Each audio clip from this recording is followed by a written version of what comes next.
성부와 성자와 성령의 이름으로 아멘. 사흘째 되는 날 갈릴레아 카나에서 혼인잔치가 있었는데 예수님의 어머니도 거기에 계셨다.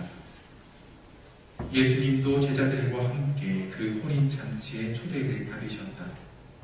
그런데 포도주가 떨어지자 예수님의 어머니가 예수님께 포도주가 없구나 하였다. 예수님께서 어머니에게 말씀하셨다. 여인이시여, 저에게 무엇을 바라십니까? 아직 저의 때가 오지 않았습니다. 그분의 어머니는 일꾼들에게 무엇이든지 그가 시키는 대로 하여라 하고 말하였다. 거기에는 유다인들의 정결례에 쓰는 돌로 된 물독 6개가 놓여 있었는데 모두 두세 동이들이었다. 예수님께서 일꾼들에게 물독에 물을 채워라 하고 말씀하셨다. 그들이 물독마다 가득 채우자 예수님께서 그들에게 다시 이제는 그것을 퍼서 과방장에게 날라다 주어라 하셨다. 그들은 곧 그것을 날라갔다. 과방장은 포도주가 된 물을 맛보고 그것이 어디에서 났는지 알지 못하였지만 물을 퍼간 일꾼들은 알고 있었다. 그래서 과방장이 신랑을 불러 그에게 말하였다. 누구든지 먼저 좋은 포도주를 내놓고 손님들이 취하면 그보다 못한 것을 내놓는데 지금까지 좋은 포도주를 남겨두셨군요. 이렇게 예수님께서는 처음으로 갈릴레아 카나에서 표징을 일으키시어 당신의 영광을 드러내셨다. 그리하여 제자들은 예수님을 믿게 되었다. 그 뒤에 예수님께서는 어머니와 형제들과 제자들과 함께 카파르나움으로 내려가셨다. 그러나 그곳에서 여러 날 머무르지는 않으셨다. 성부와 성자와 성령의 이름으로 아멘. 무사하십니까? 네. 다들 무사하시니 또 이것 함께 해주셨겠죠. 오늘 길지 않은 시간이지만 여러분에게 제가 그동안 지내면서 느꼈던 그리고 나누고 싶은 내용이 있어서 함께 나누고자 합니다. 굳이 가르침을 드리고자 함이 아니라 제가 느끼고 함께 했으면 좋겠는 그런 신앙에 대한 부분을 나누고자 함이니까 편안하게 들어주셨으면 좋겠고요. 오늘 이 시간을 맡은 저는 이곳 서성문 성지 역사박물관 부관장으로 있고 서성문과 베이거리 순교성 성지 담당으로 있는 차승환 요한이라고 합니다. 여러분들 만나뵙게 돼서 아니에요. 아닙니다. 부끄럽습니다. 네, 저는 함께해서 너무 좋고요. 제가 오늘 강론 때도 말씀드렸지만 너무나도 하느님께서 보내주신 귀한 분들을 맞이할 수 있어서 너무나도 벅찬 마음입니다. 아무쪼록 오늘 제가 들려드릴 내용은 기도에 관한 내용입니다. 크게는 두 파트로 나눠서 말씀을 드릴 건데요. 두 부분입니다. 첫 번째는 성모님께서 오늘 제가 읽어드린 요한복음 말씀을 통해서 성모님께서 하고 계시는 기도, 성모님의 전도는 어떠한 형태인지를 같이 좀 나눠보고 그 뒤에 이어서 그러면 내가 성모님의 그런 기도를 본받아서 할 수 있는 방법은 어떤 것이 있는지 한번 이렇게 좀 쉽게, 제가 어려운 말을 못하는 사람입니다. 공부를 잘 못해가지고요. 아무튼 쉽게 함께 나눠보는 시간 가질까 합니다. 오늘 이렇게 눈 감고 복음 말씀을 들으면서 어떠한 장면이 제일 기억에 남으세요? 일단 괜찮습니다. 눈빛으로 저에게 말씀해 주시면 제가 듣겠습니다. 굳이 말씀 안 해도 되겠습니다. 네. 엄청난 것을 느끼셨던 것 같습니다. 저는 그 성모님께서 그 잔치 안에서 보여주셨던 세 가지 모습에 집중을 했습니다. 첫 번째는요,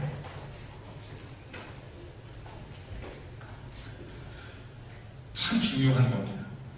물론 제가 술을 좋아한다는 얘기는 아니고요. 잔치상에 포도주가 떨어진다는 것은 그 당시 사회에서는 굉장히 좀 안타까운, 왜냐하면 굉장히 주된 멋진 거기 때문에 굉장히 안타까운 건데, 포도주가 떨어지는 걸 아셨다라고 합니다. 죄송합니다. 제가 글씨는 잘 못 배운 티가 좀 나죠. 네. 포도주가 떨어진 것을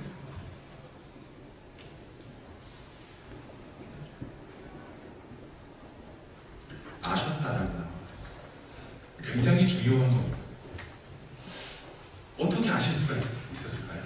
여러분들 혹시 뭐 이렇게 홈파티나 혹은 뭐 잔치상이나 어디 놀러 가서 같이 이제 이렇게 같이 어우러지는 자리로 가면 살피는 편이세요? 자리를? 아니면 즐기는 편이세요? 네. 물론 다 다를 수도 있겠습니다만, 성모님께서는 물론 그 잔치에서 뭐 동떨어지거나 어색해 하시지 않았을 것 같습니다. 하지만 굉장히 세밀하게 살피셨던 것 같습니다. 다들 잔치에 즐겁게 바쁜 그 시간에도 성모님은 그 자리에 뭐가 중요한지, 무엇이 필요한지를 살펴보셨던 것 같습니다. 첫 번째, 두 번째. 그래서 예수님께 말씀하십니다. 뭐라고 말씀하시죠? 그 전에. 얘야, 포도주가 떨어졌구나. 그러십니다.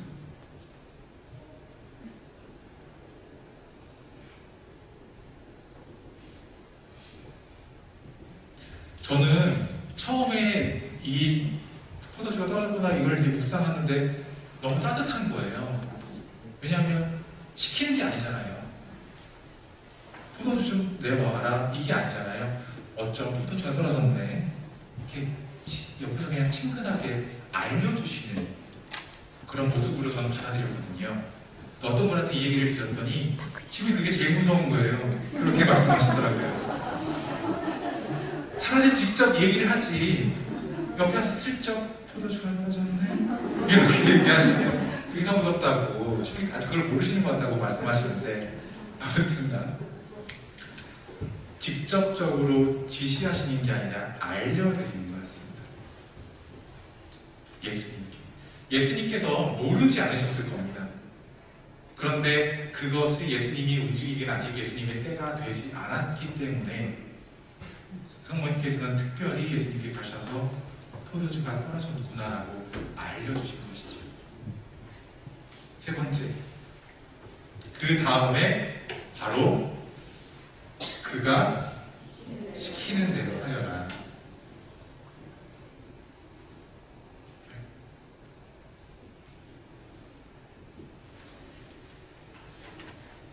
저는 제일 중요한 것 같습니다.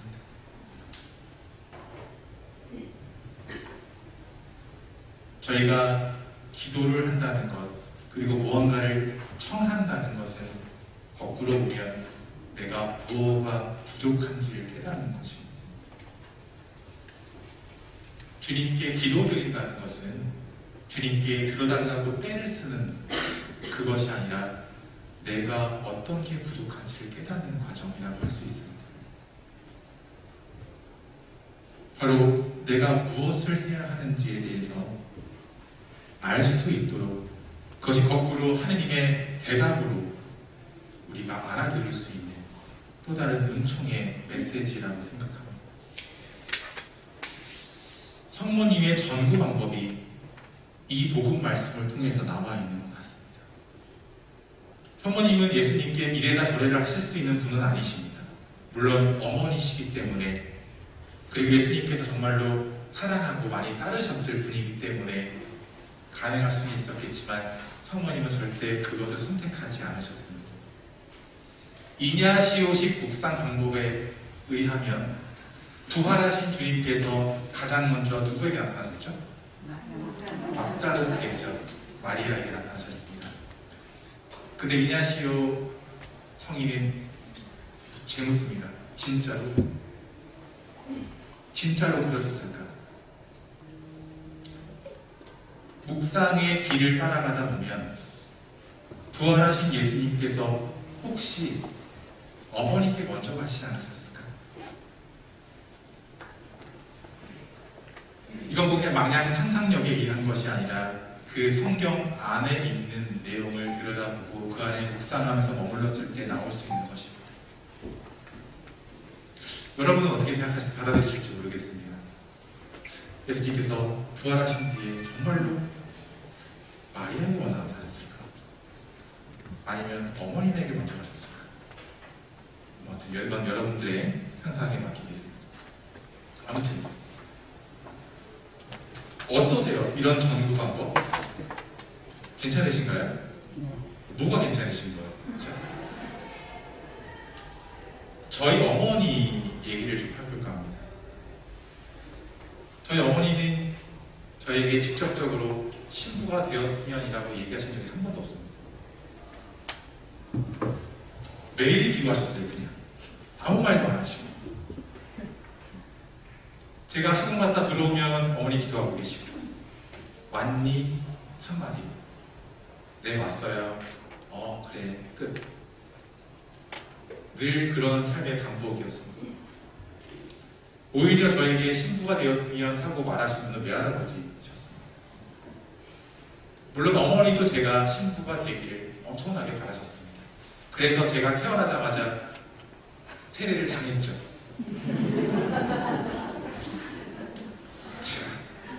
태어나자마자 3주도 안 돼서 당했습니다. 그러신 분들 있으시죠? 네, 있으실 겁니다. 동지입니다. 당하신 분들. 하지만 그 신앙생활 안에서 내가 받을 수 있었던 은총은 참으로도 많았던 것 같습니다. 아무튼 저는 학원에 갔다가 들어와서 어머님이 기도하시는 모습을 보고 제 방에 들어가기를 계속해서 반복했는데, 그 당시에는 그걸 몰랐습니다. 그게 얼마나 중요했던 것인지. 제가 늘상 그 모습을 보고 그 삶을 반복해 왔던 것이 결국에는 내가 살아가야 될 길을 그냥 이렇게 말씀으로가 아니라 행동으로 보여주셨다는 것을 나중에 깨닫게 됩니다. 강력한 건 직접적인 지시나 직접적인 부탁보다 그냥 끊임없이 그 옆에서 한결같이 지켜주는 것, 그냥 그렇게 누군가를 위해서 기도하고 있다는 것을, 그 믿음을 심어주는 것, 그것이 굉장히 중요하지 않을까. 그래서 하느님께서는 우리에게 직접적으로 무언가를 지시하지 않으시는지도 모르겠습니다. 참 놀라운 것 같습니다. 그리고 여러분들 혹시 나의 아저씨라는 드라마 보셨어요? 제가 최애하는 드라마입니다. 무려 3회를 정주행했습니다. 그 가운데 많은 좋은 이야기들이 있는데요. 그 가운데 이런 이야기가 있습니다. 어떤 그 여자 주인공이 남자 주인공에게 과거에 좀 안 좋은 행동들을 많이 했습니다. 그런데 놀랍게도 그 남자 주인공, 여자 주인공의 그 안 좋은 행동들이 왜 나오게 되고 어떤 심성에서 나오게 되는지를 이해해 갑니다. 나중에는 그 여주인공의 안 좋은 것들이 다 탄로가 났는데도 그 남자 주인공, 여자 주인공을 다 이해합니다. 왜? 이렇게 이야기합니다. 진짜 내가 안 믿냐고 물어봅니다. 그 남자 주인공이 이렇게 얘기합니다. 사람이 그 사람을 다 알아버리면 미워할 수도 없다고 얘기합니다. 공감이 되십니까? 그 사람의 역사를 다 알고 그 사람의 마음을 다 알고 있는데 어찌 그 사람을 미워할 수가 있겠습니까? 알려고 노력한다는 것, 그리고 그 사람을 끊임없이 궁금해하고 이해하려고 한다는 것은 그만큼 중요한 것인 것 같습니다. 그래서 하나님께서도 늘 우리를 용서해 주시겠죠. 미워하지 않으시고 사랑해 주실 것 같습니다. 늘상 그렇게 용서해 주고 함께 해주시는 주님께 대한 이해가 되는 그런 하나의 부분이었습니다.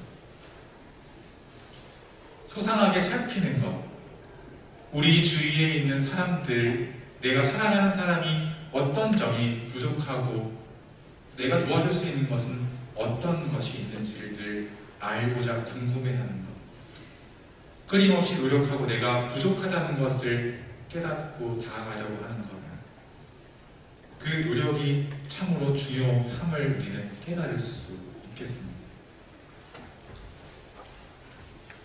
저 그래요.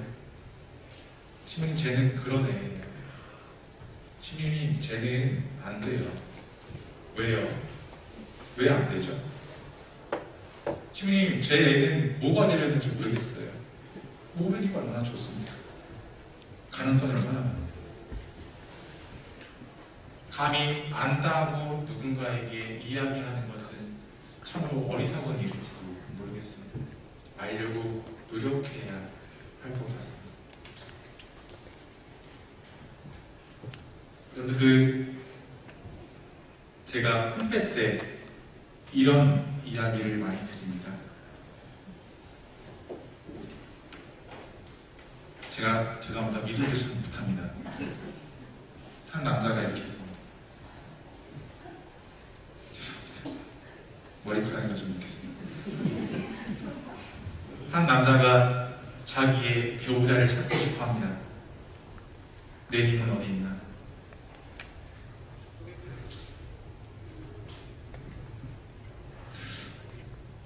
긴 머리입니다. 여성입니다. 죄송합니다. 이것도 하나의 선입견일 수 있는데, 이분도 사자임입니다. 나의 님은 어디 있나? 늘 궁금해합니다. 어디 있을까? 어디 있을까?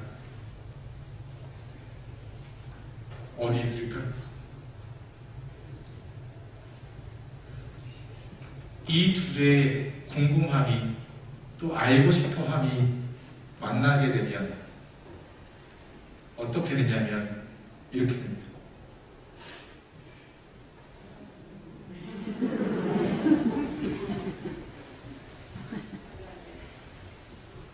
그럴듯하죠? 근데 늘 우리는 어느 순간 어떤 사람에 대해서 처음에는 궁금해합니다. 뭘 좋아할까? 무슨 어려움이 있을까? 내가 도울 수 있는 건 없을까? 그런데 점점 어느 순간 물음표는 사라지고 느낌표. 그렇지 뭐. 네가 그렇지 뭐. 쟤는 그래. 그리고 심지어는 마침표를 찍습니다. 걔는 그래. 그 사람은 그런 사람이야.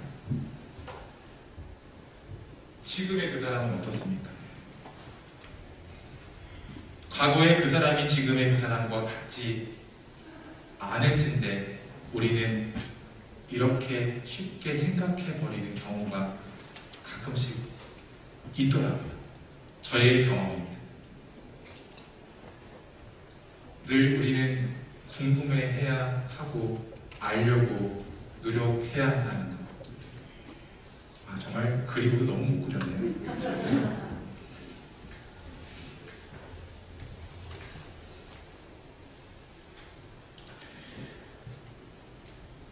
포도주가 떨어지고 성모님이 우리에게 요구하시는 것, 예수님께 요구하는 것은 여기서 끝났습니다.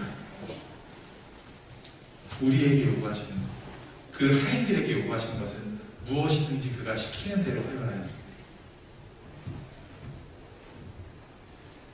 우리는 기도하며 예수님께서 나에게 무엇을 바라고 계시는지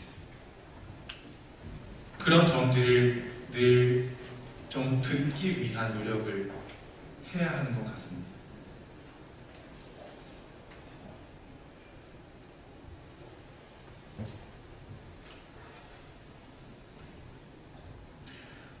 루카복음 11장 9절에 이런 내용이 있습니다. 청하여라 너희에게 주실 것이다. 찾아라, 너희가 얻을 것이다. 문을 두드려라, 너희에게 열릴 것이다. 누구든지 청하는 이는, 찾는 이는, 문을 두드리는 이에게는. 네, 마음속으로 다 외치셨죠. 청한다는 것은 아까 말씀드린 것과 같이 우리가 무엇을 해야 하는지, 무엇을 부족한 점으로 가지고 있는지를 깨닫는 과정일 겁니다.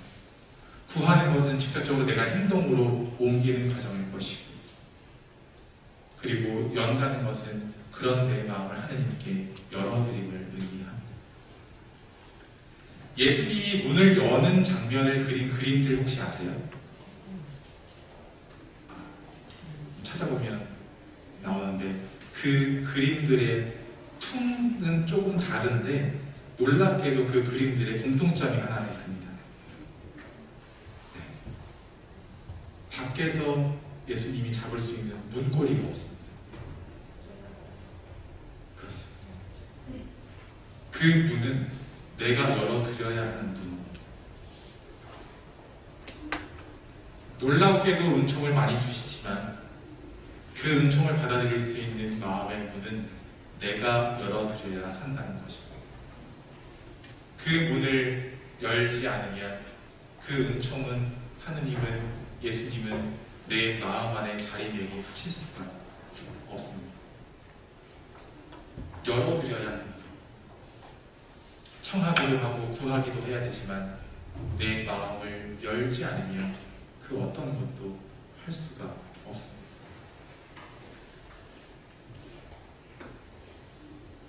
그 마음의 문을 연다는 것, 그리고 주님께 대한 신앙을 올바르게 한다는 것,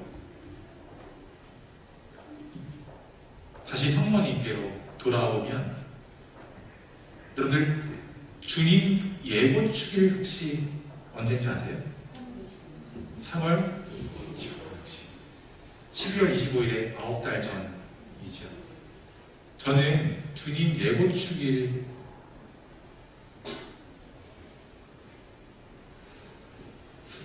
하는데 너무 재밌는 거를 하나 발견을 한 거예요. 재미없어서 좀 미워하지 마십시오. 성모님이 성령으로 말미암은 예수님의 잉태를 받아들인 고백은 그리 긴 문장이 아니었습니다. 예, 말씀하신 대로 이루어지기를 바랍니다. 예 한마디였어요. 예, 그렇게 되리라 저도 믿겠습니다. 예, 그죠? 고는 뭘까요? 다들 고수업 아시죠? 내가 해야 될 때 못 먹어도 고 하는 거. 뭐 저는 잘은 모르지만, 그래서 저는 이 주님 예고축일을 예스와 고로 해석을 했습니다. 주님께 대한 나의 기도는 어느 부분은 굉장히 좀 비참할 때도 있는 것 같습니다. 내가 얘기하는 대로, 내가 뜻하는 대로 되지 않아서 너무 힘들 때도 있습니다. 하지만 진정으로 내가 믿는 마음으로 하나님께 드리는 기도라면 그것은 그냥 그 상황을 이해할 줄 알아야 하는 것입니다.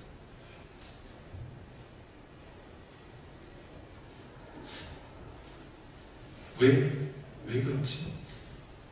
왜 내 기도가 안 먹힐까? 왜 내 뜻대로 들어주시지 않으실까? 나는 제대로 알고 있는 걸까? 내 상황을? 나에게 정말로 필요한 게 뭔지를 알고 있는 걸까?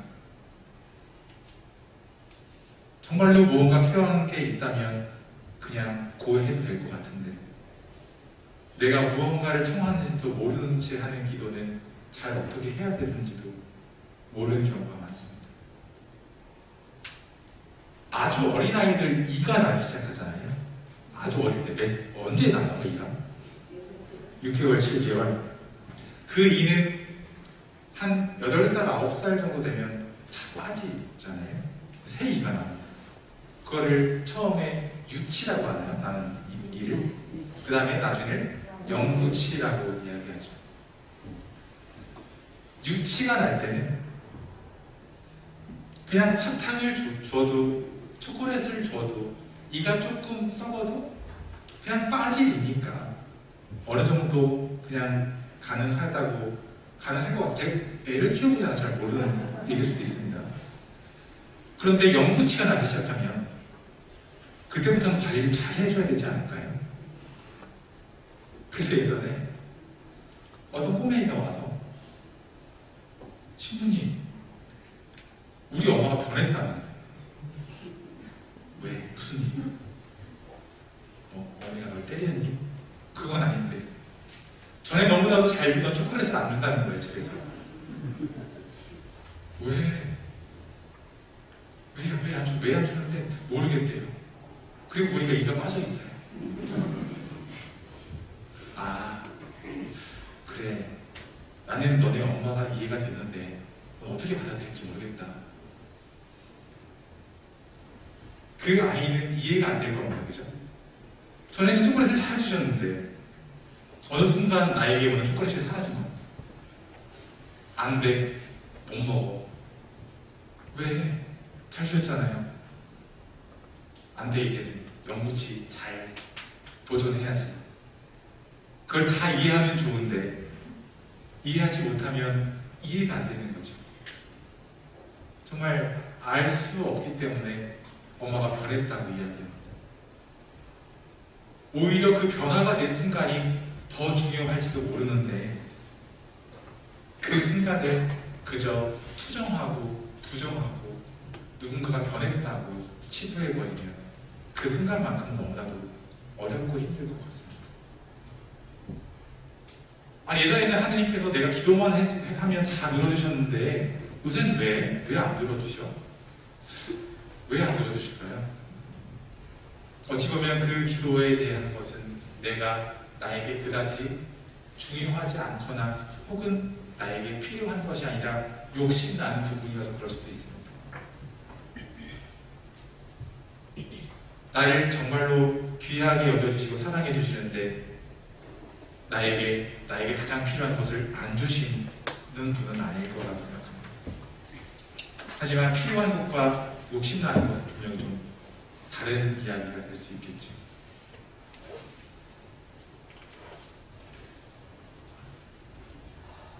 제가 군에 있을 때 전혀 신앙이 없는 친구가 저에게 다가와서 물어봤습니다. 신부님, 기도는 어떻게 하는 거예요?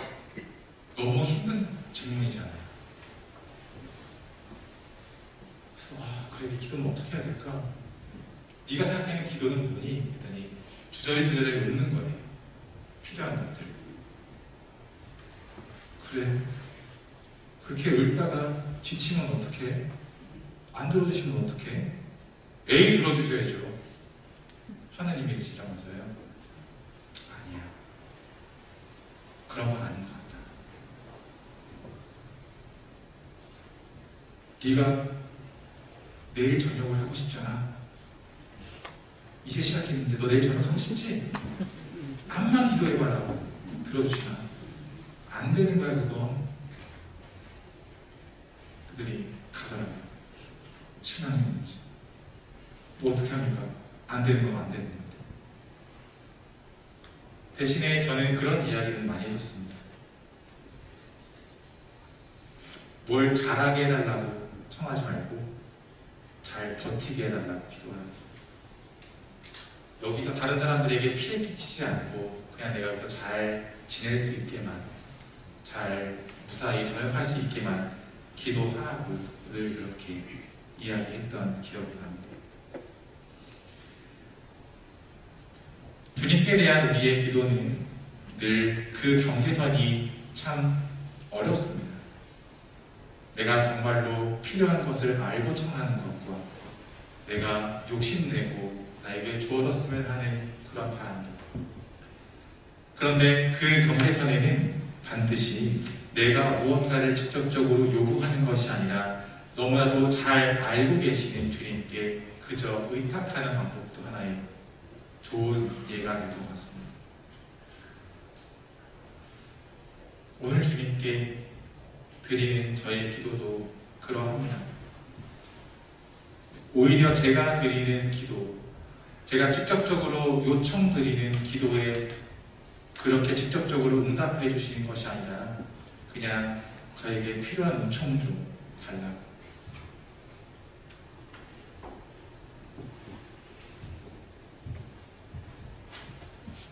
제가 이곳에 온 지가 이제 한 만 8개월 정도 됐습니다. 여기 와서 내가 나에게 무엇을 할 수 있을지를 수없이 되묻는 시간이었던 것 같습니다. 그러니까 기도는 딱 하나밖에 생각이 안 나더라고요. 여기서 그냥 제 역할만 잘 할 수 있게 도와달라고. 참 매일매일이 괜찮습니다. 왜냐하면 함께 해주시는 분들이 있고 또 여기서 함께하고 있는 직원분들 다 신자분들이시거든요. 함께하고 있고 또 뭐라고 이렇게 많이들 오셔가지고 이 답답한 공간에서 졸린 눈을 애써 참아마시게. 제 목소리가 좀 그렇더라고요. 제가 목소리를 좀 들어봤습니다. 제가 경당에서 미사 하잖아요. 그 한눈에 다 들어와요. 근데 저도 정당에 10분 딱 앉아있으면 자더라고요.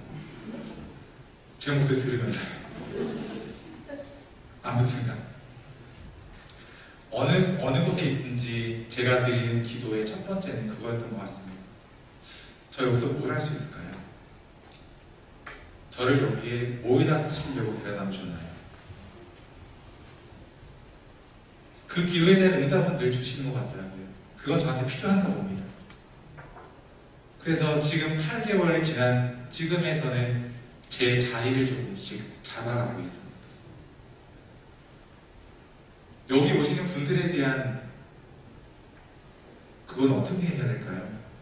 그냥 제가 할 수 있는 만큼, 제가 잘 할 수 있는 만큼만 하면 나머지는 주님께서 또 채워주시지 않을까라는 그 믿음으로 살아가는 것 같습니다. 나를 위한 기도 이전에 누군가를 위한 기도가 되면 그 해답은 조금 더 쉽게 찾아오는 것 같습니다. 오히려 그에 대한 응답을 더 잘 주시는 것 같다는 생각도 듭니다. 그리고 만약에 정말로 이 자리가 필요했다면 저에게, 그리고 이 자리에 계시는 여러분에게 필요한 자리였다면 또 다른 은총의 선물들을 다 이미 주셨겠죠. 그런 믿음으로 살아가는 것 같습니다.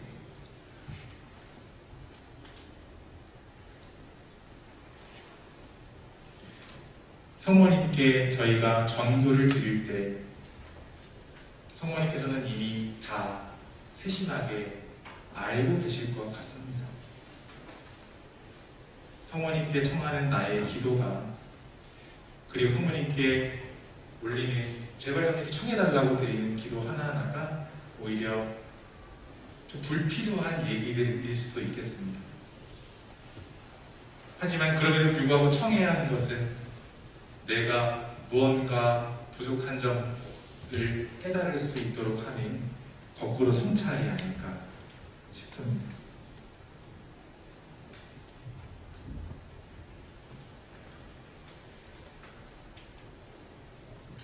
약속한 45분이 있습니다. 45분에 35분이에요. 아닌가? 35분밖에 안 되나요? 되게 졸린데? 농담이고요. 제가 오늘 성모님 그리고 기도에 대해서 드리는 이야기는 사실 여기서 좀 마무리하고요. 조금 화제를 좀 바꿔서 제가 여기에서 있으면서 지난주에도 그랬지만 이거 성지에 대해서 좀 특별히 강의를 좀 해주셨으면 하는 요청들이 많이 들어오더라고요. 여기 성기 너무 잘하시죠?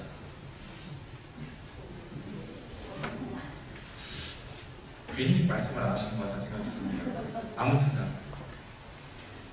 이곳에서 제가 기도 드리는 시간에 그 앞서서 공부할 수밖에 없었던, 공부를 좀 당한 편인데요.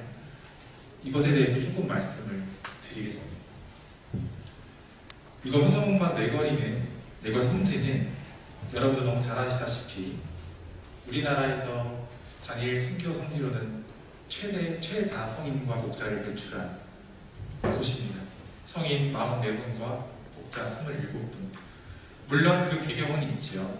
이곳이 과거의 조선시대, 특별히 조선 후기 시대 때 엄청난 시장이 형성되어 있던 곳이고 많은 사람들이 살던 곳이었습니다. 그 이유는요, 사대문에 들어가지 못하는 사람들이 살던 곳이었어요. 여기 남대문 가까이 있죠. 서대문도 멀지 않습니다. 그 사이에 조그만 문이 하나 있었습니다. 소의문이라는 곳이었어요. 그게 서소문이라는 이름으로 불림을 받았습니다. 그 앞에 있는 네거리, 지금 여기 옆에 철로 옆에 사거리가 그 네거리였고, 고가로 넘어가는 그 터에 있던 문이 서서문이었습니다. 여러분들 여기, 죄송합니다. 여기 위에 순교자 현악탑 가보셨어요? 네. 거기 순교자 현악탑 보면 그 이렇게 넓은 원판에 보시면 옛날에 돌 제대가 놓여있던 곳이 있습니다. 하얗게. 그 자리에 올라가서요, 순교자 현악탑이 하나, 둘, 셋 세워져 있잖아요. 이렇게 봤을 때 왼쪽에서 하나, 둘 사이로 보이는 그 공간이 서성문에 있던 곳입니다. 나중에 한번 꼭 가서 보시기 바랍니다. 사람들이 많이 있었고 사대문 안에서는 좀처럼 처형이 이루어지지 않았습니다. 처형이 이루어진다 하더라도 시신은 당장 끌어내려야 했었습니다. 그래서 이곳에 와서 국문효수형이라고 그러죠. 잘린 목을 달아놓고 여기서 직접 처형을 하고 했던 그것이었습니다. 왜 그랬을까요? 사람들이 많았기 때문에 그랬던 거예요. 지나다니는 사람도 많고 살고 있는 사람도 많고 시장 사람도 많았기 때문에 본보기로 너무 좋잖아요. 너희들 이렇게 까불면 큰일 나는 거야. 누가 그러더라고요. 너 누구도 까불면 죽어, 뭐 이런 얘기를 하는데, 아무튼 그렇게 본보기로 사람들에게 경각심을 심어주기에 너무 제격이었던 곳인 거죠. 그래서 여기가 조선시대 공식 찬양터였었습니다. 무수히 많은 사람들이 여기서 죽임을 당했죠. 그 가운데 우리 순교자분들, 목자분들도 참 많이 여기서 돌아가셨었고, 특별히 정화상 바오로 성인의 5가족은 여기서 모두 다 사명을 당하시고, 그 중에 3분은 성인 품에 오시고 2분은 목자 품에 오셨죠. 그래서 이곳은 참 유서 깊은 곳입니다. 많은 이들이 처형당했던 곳이고 정말 많은 순교 성인이 배출된 곳이기도 합니다. 더군다나 철도가 지나가고 고가가 지나가고 옆에 고층 빌딩이 있고 이쪽은 또 영천교 다리가 있습니다. 굉장히 좀 소외된 곳이었어요. 그래서 노숙자분들의 쉼터였던 것이죠. 그런 곳을 쓰레기 처리장으로 바꾸려는 그런 서울시의 움직임에 교구장님께서 안 된다, 그것만큼은 여기는 순교성지인데 안 된다 해서 2011년도에 이것에 대한 사업 제안을 하셨었고, 그 뒤로 만 8년 동안 사업이 이루어져서 이 공간이 만들어졌습니다. 참 다른 성지랑은 너무나도 다른 모습입니다. 그래서 처음에 어떤 분들은 오셔서 그렇게 화를 내셨다고 그래요. 소리 지르면서 여기가 무슨 성지냐고.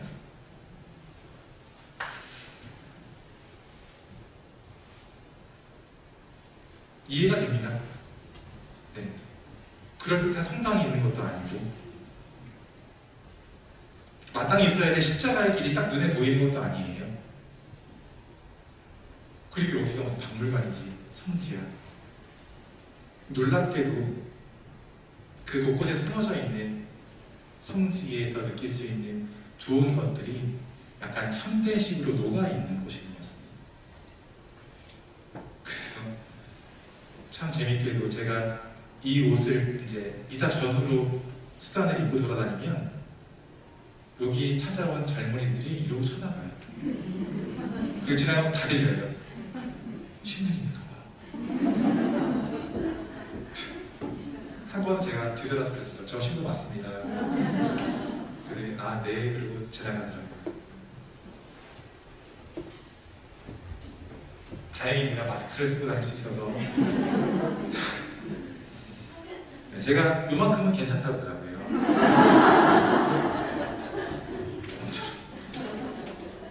그죠? 키도 작지 않고 네, 요만큼은 괜찮다. 그죠? 네. 얼마나 다행입니까?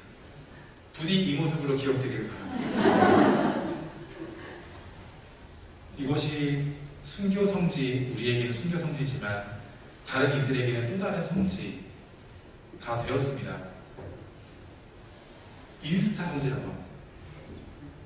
본인 SNS 계정에 인생샷이라고 그러죠. 예쁜 곳에 가서 사진을 찍어서 올리는 그 사람들의 성지가 되었습니다. 예쁜 곳만들이 많으니까. 그래서 우리 신앙인들에게는 순교 성지, 일반 젊은이들에게는 인스타 성지가 된 곳입니다. 참 오묘하죠. 지하 3층에 콘솔레이션 홀이라는 곳이 있습니다. 거기에 저희 성인 뒤에 5분이 모셔져 있는데 지금은 거기 공사 중이라 저희 경당 안에 모셔놨습니다. 거기가 뭔지도 모르고 앞에서 이렇게 기웃기웃 거려요. 그렇게 접하는 것이겠죠. 그렇기 때문에 제가 여기 와서 할 수 있는 역할은 그래 최대한 좀 여기에 이런 신부가 있다는 것을 좀 드러내자. 한번 볼 수 있게. 대신 마스크를 철저히 쓰지 않아. 잘 모르게. 열심히 돌아다닙니다. 열심히 돌아다니고 이제 일이 없을 때는요. 돌아다니고 그 소리가 들리면 자꾸 쳐다봐주고 그런 일들이 재밌는 곳입니다. 그리고 무엇보다 매일 미사할 수 있어서 너무 좋습니다. 무려 하루에 2번 오전 11시, 오후 3시 무려 2대나 드릴 수 있어서 너무 행복한 상황입니다. 월요일은 여기가 닫히는 바람에 미사를 못 드려서 좀 그렇지만 매일 미사하고 또 오시는 분들과 함께 미사할 수 있다는 것이 얼마나 큰 행복인지 모르겠습니다. 그래서 기도를 더 많이 하게 됩니다. 어떤 기도를 드리냐면 제가 매 미사 때마다 드리는 이야기입니다.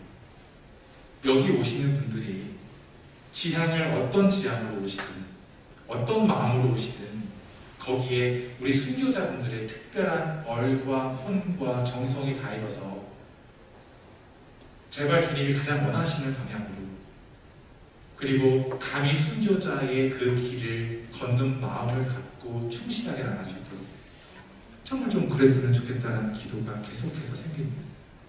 저도 좀 제발 성화되기를 정말 좀 사제답게 생활하고 좀 성화된 사제의 모습으로 거듭날 수 있기를. 저 성지 간다고 했을 때 얼마나 동기들이 웃었는지 몰라요. 네가 성지 간다면서. 참 좋은 친구들이죠. 자연스럽게 기도할 수 있는 곳이고 자연스럽게 묵상하고자 마음을 갖게 하는 곳입니다. 직접적으로 눈에 드러나 보이지 않아도 내가 찾아서 갈 수 있는, 찾아서 내가 신앙을 느낄 수 있도록 하는 곳. 오히려 지금의 우리의 신앙생활과 너무나도 닮아 있을지도 모르겠습니다. 눈에 직접적으로 보이는 그것을 찾아가는 신앙이 아니라 찾는 신앙. 여기에 어떤 것이 있을까? 여기에 어떤 의미가 있어서 하느님은 나에게 무엇을 주시고자 하실까? 나날의 내 삶 속에서 하느님을 발견하지 못한다면 특별한 어떤 곳에서 느껴지는 하느님, 크게 기대하기 힘든 것 같습니다. 이곳에 오신 분들 모두가 다 평소 신앙생활에 너무나도 충실한 분들임을 저는 느낌으로 알 수 있습니다. 그러시죠? 여보세요? 죄송합니다. 제가 눈빛이 읽지 못했어요. 네, 눈빛은 다 얘기하셨는데. 특별한 의미의 신앙생활도 물론 중요하고 그것을 찾아가는 나의 노력도 중요하지만 매일매일 내 신앙생활이 뒷받침되고 이루어지지 않으면 그것은 너무나도 힘든 신앙생활이 될 것 같습니다. 늘상 살피고 어디에 하나님이 계신지 늘 물어보고 아침에 일어나면 늘 기도하시죠? 오늘 하루를 주셔서 너무 감사합니다, 주님. 오늘 하루도 주님을 닮은 마음으로 살아가겠습니다. 혹여 누가 나에게 삿대질하고 욕을 하더라도 절대 그 사람을 나도 똑같이 하지 않겠습니다. 왜냐하면 그도 하나님께 주신 소중한 존재이니까. 다들 그렇게 기도하시죠. 그 기도는 하지 않으시는 거예요. 하지만 저도 매일 아침에 그런 마음으로 이곳에 출근하려고 합니다. 물론 그 출근하는 길에 늘 어려움이 있어요. 왜냐하면 운전하고 오잖아요. 운전하고 절두산 타는데요. 절두산에서 여기까지 운전하고 이제 출근을 하면 그 좋은 마음 갖기 너무 힘든 거예요. 아침에 어쩜 이렇게 운전을, 물론 저도 그럴 수도 있겠지만 어쩜 이렇게 운전을 정말 톡톡하게 하시는지를 바쁘시니까 그럴 수 있겠어요. 근데 적어도 여기까지 하겠습니다.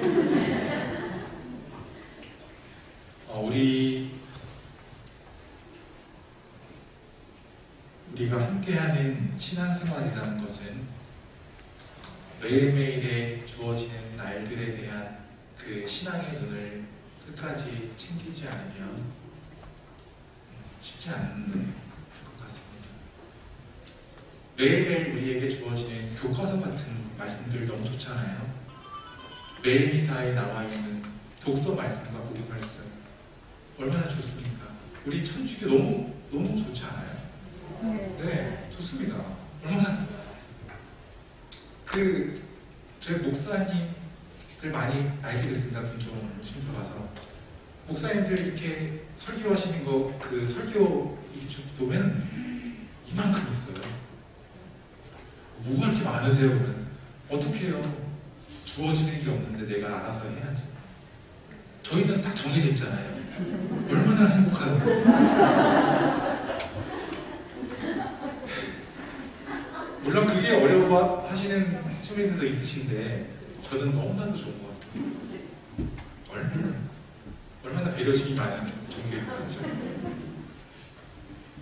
기도하는 게 그냥 이렇게 조금 어렴풋하게 기도하는 게 어려우시면 너무나도 쉬운 방법입니다. 매일 독서 복음 말씀 접하시고 제가 강론 준비하는 방법이 있는데요. 이렇게 말씀드린 경우들이 있지만 알려드리겠습니다. 전날 아침에 독서 복음 말씀을 쫙 읽어요. 그리고 묵상을 잠깐 합니다. 그리고 하루를 살아요. 그 말씀을 안고 살아가는 겁니다. 그러면 놀랍게도 어느 순간 이거 말씀과 좀 닮았는데 그 당시에는 느끼지 못할지라도 이제 자기 전에 성찰 같은 거 하잖아요. 그때 이렇게 그런 생각이 납니다. 그러면 그게 삶의 강론이 되는 거죠. 그렇게 준비하는 것을 선호합니다. 그렇게 하려고 하고요. 그래서 저는 제가 강론 원고 파일로 이렇게 정리해놓은 게 거의 없어요. 잘하는 아니죠. 하지만 매일매일 그 말씀 속에서 살려고 노력하는 것 같습니다. 그리고 그것을 이렇게 나눠드리려고 노력하는 것 같습니다. 그냥 우리 신앙생활이 그런 삶인 것 같습니다. 어렵고 뭔가를 막 엄청나게 공부해야 되는 것보다는 내 삶 안에서 느낄 수 있도록 하는 것. 그것이 자연스럽게 하느님께 대한 감사와 그리고 그 안에서도 느낄 수 있는 내 어려운 것들이 있다면 기댈 줄도 알고, 미워하는 것이 너무 힘들다면 조금, 그러게요. 이건 또 다른 주제이기도 하지만 다른 방법을 취할 수도 있겠고, 안 좋은 감정 들 때 한 번 더 보면 됩니다. 그 말씀. 자꾸 누군가 미워질 때 또 하느님 말씀을 한번 보시면 됩니다. 그러다 보면 조금씩 더 나아질 수 있을 것 같습니다. 제가 말이 길어지는 거 보니까 50분이 됐네요. 아침 기도 맞춰도 될까요? 네. 주님께 감사하는 마음으로 기도하시도록 하겠습니다. 성부와 성자와 성령의 이름으로 아멘. 참으로 좋으신 주님, 주님과 함께하기에 너무나도 모자란 우리임을 우리 자신은 너무나도 잘 알고 있습니다. 하지만 염치 없게도 늘 그런 주님에게 우리는 청하고 또 바라고 있음을 우리는 늘 마음속에 간직하고 있습니다. 부디 우리가 청함과 동시에 주님께서 바라시는 그 행동 하나하나를 실천할 수 있는 힘과 용기를 주소서. 물복에 물을 채운 타인들의 행동처럼 우리 마음의 물독에도 물을 가득 채울 수 있는 힘을 주시고, 그 안에서 맛볼 수 있는 주님의 특별한 은총도 함께 하시기를 청합니다. 부디 우리 각자에게 필요한 은총의 선물들을 풍성히 부어주시어 주님과 함께하고 주님 안에서 살아가고자 하는 우리의 신앙의 마음에 불을 붙여주소서. 우리 주 그리스도를 통하여 비나이다. 아멘. 성부와 성자와 성령의 이름으로 아멘. 소환